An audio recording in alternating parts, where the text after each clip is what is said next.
Here's Priyanka.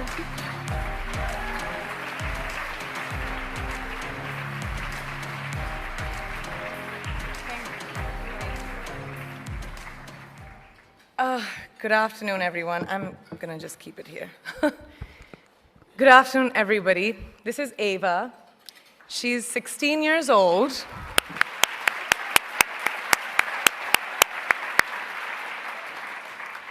An age where girls should be enjoying their innocence and joys of their youth.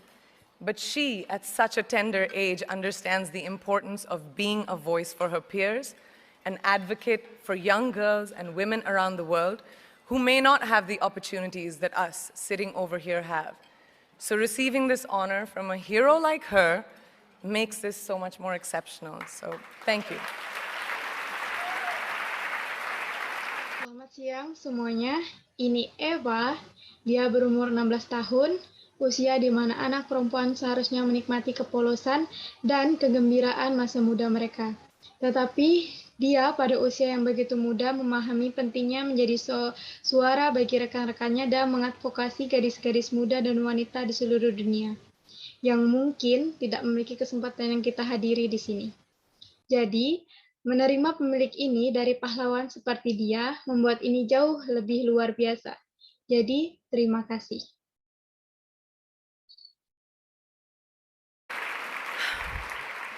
Good afternoon, and thank you, and wow, I am so privileged and so honored to be sharing this afternoon with all of you and these incredibly amazing women that are being honored today. I'd like to extend my congratulations to each one of you, Octavia, Michelle, Kelly, Patty, and all 50 women that have been included in the Impact Report. Your achievements not just inspire me, but also so many others to work harder, to be better, and to make a dent wherever we can. So I'm very, very proud to be standing alongside of you.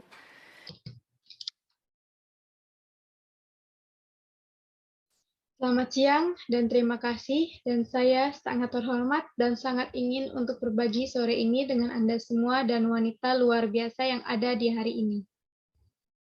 Saya ingin menyampaikan selamat saya kepada Anda masing-masing, Octavia, Michelle, Kelly, Patty, dan semua 50 wanita yang telah dimasukkan dalam laporan dampak.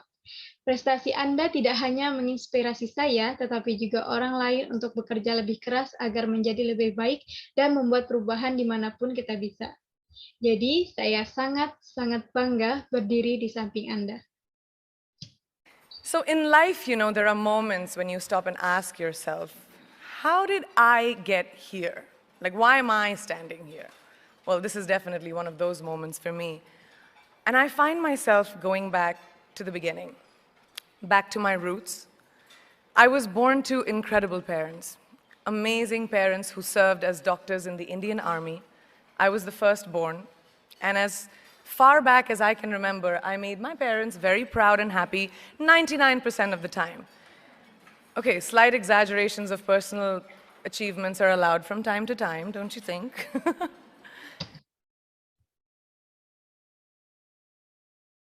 Jadi, dalam hidup, Anda tahu ada saat-saat ketika Anda berhenti dan bertanya pada diri sendiri. Bagaimana saya sampai di sini? Seperti mengapa saya berdiri di sini dengan baik? Ini jelas merupakan salah satu momen bagi saya dan saya mendapati diri saya kembali ke awal, kembali ke asal-usul saya lahir dari orang tua yang luar biasa yang menjabat sebagai dokter di Angkatan Darat India. Saya adalah anak pertama dan sejauh yang saya ingat, saya membuat orang tua saya sangat bangga dan bahagia 99% dari waktu. Oke, sedikit melebih-lebihkan prestasi pribadi, diperbolehkan dari waktu ke waktu, tidakkah Anda berpikir begitu? My brother was born a few years later, and even then, nothing changed for me.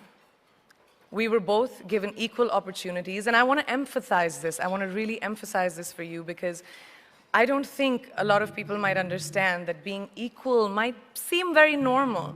But where I come from, India, and a lot of developing countries around the world, more often than not, this is an exception. It's actually a privilege. my first experience of the glaring disparity between boys and girls came at a very, very young age. I grew up in a middle-class family with extremely philanthropic parents who constantly reminded me and my brother how lucky we were and how giving back to those who were less fortunate was not a choice, it was a way of life. Simple.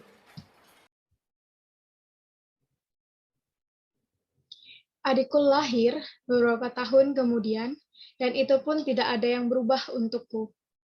Kami berdua diberi kesempatan yang sama. Saya ingin benar-benar menekankan ini untuk Anda, karena saya tidak berpikir banyak orang mungkin mengerti bahwa menjadi setara mungkin tampak sangat normal. Tetapi di mana saya berasal dari India dan banyak negara berkembang di seluruh dunia lebih sering daripada tidak, ini adalah kemunculan itu sebenarnya hak istimewa. Pengalaman pertama saya tentang perbedaan mencolok antara anak laki-laki dan perempuan datang pada usia yang sangat muda. Saya tumbuh dalam keluarga kelas menengah dengan orang tua yang sangat dermawan yang terus-menerus mengingatkan saya dan saudara laki-laki saya betapa beruntungnya kami, dan bagaimana memberikan kembali kepada mereka yang kurang beruntung bukanlah pilihan, itu adalah cara hidup sederhana. I was 7 or 8 years old when my parents started taking me on these visits in a traveling clinic to developing communities around and villages around the city that we lived in called Bareilly. We were packed into this ambulance, and my parents would provide free medical care to people who couldn't afford it. My job at the age of 8 was assistant pharmacist. So I would count all the medicines, put them in an envelope, and give it out to patients. And I really took my job very seriously. Very seriously. Saya berusia 7 atau 8 tahun ketika orang tua saya mulai membawa saya pada kunjungan ini di klinik keliling ke komunitas berkembang di sekitar dan desa-desa di sekitar kota tempat kami tinggal yang disebut Bareilly. Kami dibawa ke dalam ambulan ini dan orang tua saya akan memberikan perawatan medis gratis pada orang-orang yang tidak mampu membelinya. Pekerjaan saya pada usia 8 tahun adalah asisten apoteker, jadi saya akan menghitung semua obat yang dimasukkan dalam amplop dan memberikannya kepada pasien, dan saya benar-benar menjalankan pekerjaan saya dengan serius, sangat serius. But the more I went on these expeditions, the more I began to notice the simplest things that distinguished a boy from a girl or a man from a woman. For example, girls were pulled out of school when they hit puberty because they were considered ready for marriage and babies. That's 12 and 13, while boys still enjoyed their childhood. Or basic human rights, such as healthcare, were denied just because they were women. Let's call this whole experience trigger number 1 for me. Fast forward a few years and many, many triggers in between. Like a producer-director, for example, early on in my career, I must have been about 18 or 19, telling me that if I didn't agree to the ridiculous terms or painfully low salary in his movie, that he would just replace me. Because girls are replaceable in the entertainment business. That was a memorable one. Made me decide to make myself irreplaceable.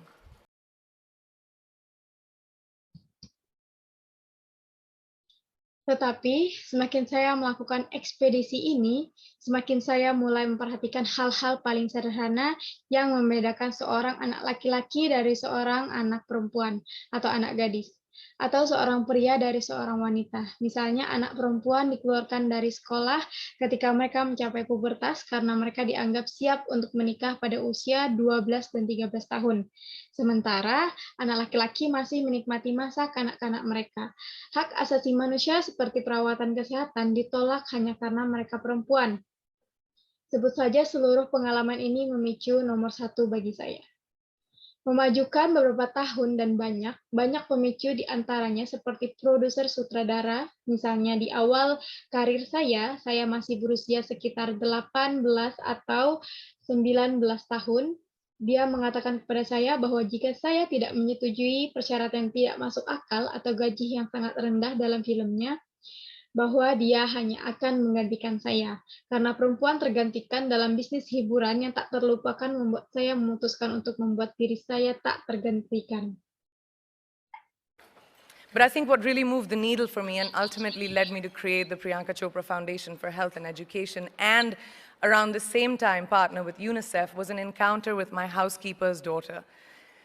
About 12 years ago, I came home from set early one day and she was sitting in my library reading a book. And she must have been 8 or 9 years old and I knew she loved reading. So I asked her, I was like, it's a weekday, why aren't you in school? And she said, oh, I don't go to school anymore. So I went and asked her mother, and I said, why isn't she in school? And her mom said that her family couldn't afford to send her and her brothers to school, so they chose the boys. The reason, she would eventually get married, and it would be a waste of money. I was completely blown, and it shook me to my core. Eventually, I decided to cover the cost of her education so that she could continue to learn, because education is a basic human right.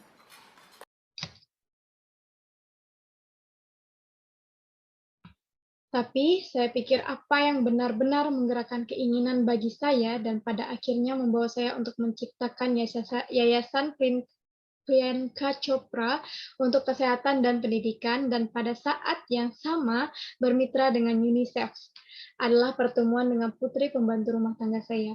Sekitar 12 tahun yang lalu, saya pulang dari lokasi syuting suatu hari dan dia sedang duduk di perpustakaan, saya membaca buku dan dia masih berusia 8 atau 9 tahun. Dan saya tahu dia suka membaca. Jadi saya bertanya padanya, maksud saya ini hari kerja, mengapa kamu tidak sekolah? Dan dia berkata, oh, aku tidak pergi ke sekolah lagi. Jadi saya pergi dan bertanya kepada ibunya, dan saya bilang, Anda tahu kenapa dia tidak ke sekolah? Dan ibunya mengatakan bahwa keluarganya tidak mampu menyalahkan dia dan saudara laki-lakinya, sehingga mereka memilih anak laki-laki. Alasan dia akhirnya akan menikah dan itu akan membuang-buang uang. Saya benar-benar terpesona dan itu mengguncang saya sampai ke hati saya. Akhirnya saya memutuskan untuk menutupi biaya pendidikannya agar dia dapat terus belajar karena pendidikan adalah dasar manusia. Bukan begitu?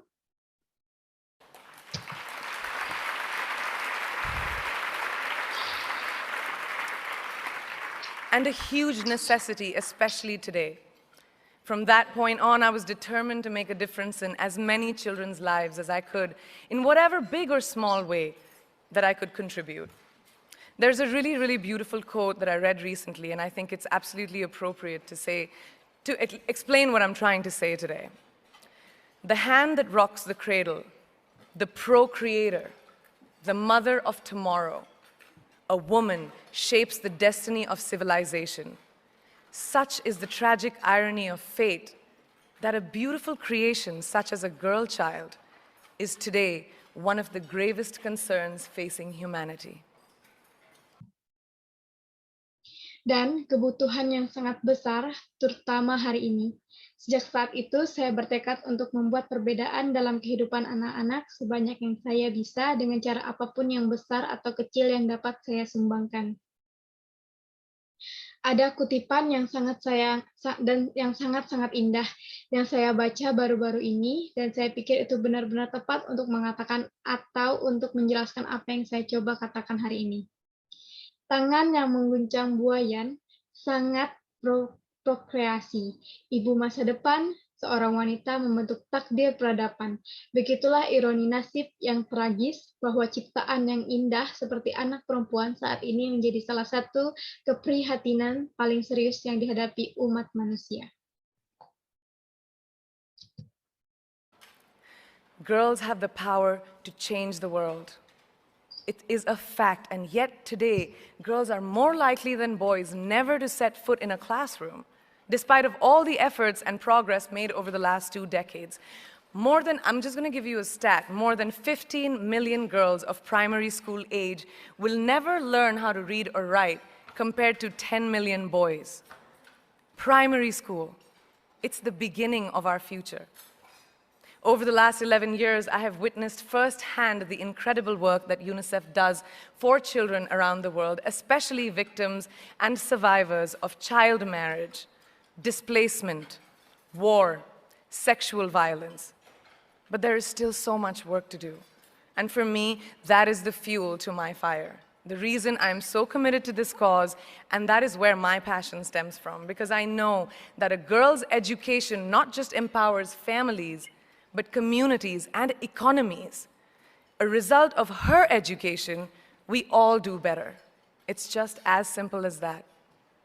As entertainers and influencers sitting in this room, I feel that it's our social responsibility to be a voice for the voiceless, which is why I applaud each and every woman in this room for being such a badass. Anak perempuan memiliki kekuatan untuk mengubah dunia. Itu adalah fakta. Namun hari ini anak perempuan lebih mungkin daripada anak laki-laki untuk tidak pernah menginjakkan kaki di ruang kelas, terlepas dari semua upaya dan kemajuan yang dibuat selama 2 dekade terakhir. Lebih dari yang akan saya berikan Anda setumpuk lebih dari 15 juta anak perempuan usia sekolah dasar tidak akan pernah belajar membaca atau menulis dibandingkan dengan 10 juta anak laki-laki. Sekolah dasar itu adalah awal dari masa depan kita. Selama 11 tahun terakhir, saya telah menyaksikan secara langsung pekerjaan luar biasa yang dilakukan UNICEF untuk anak-anak di seluruh dunia, terutama para korban dan penyintas pernikahan anak, pengungsian, perang, kekerasan seksual, tetapi masih banyak pekerjaan yang harus dilakukan, dan bagi saya itulah bahan bakar untuk api saya.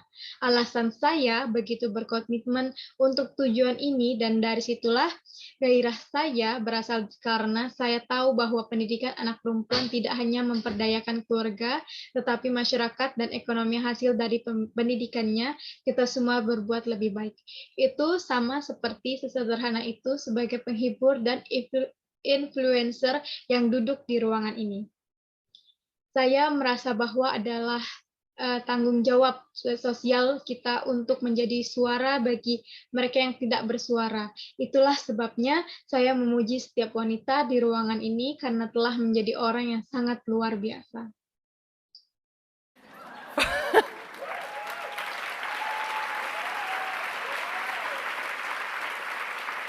For using your platform and your voice to contribute to change, and for ensuring that there is not even one lost generation as long as we are alive.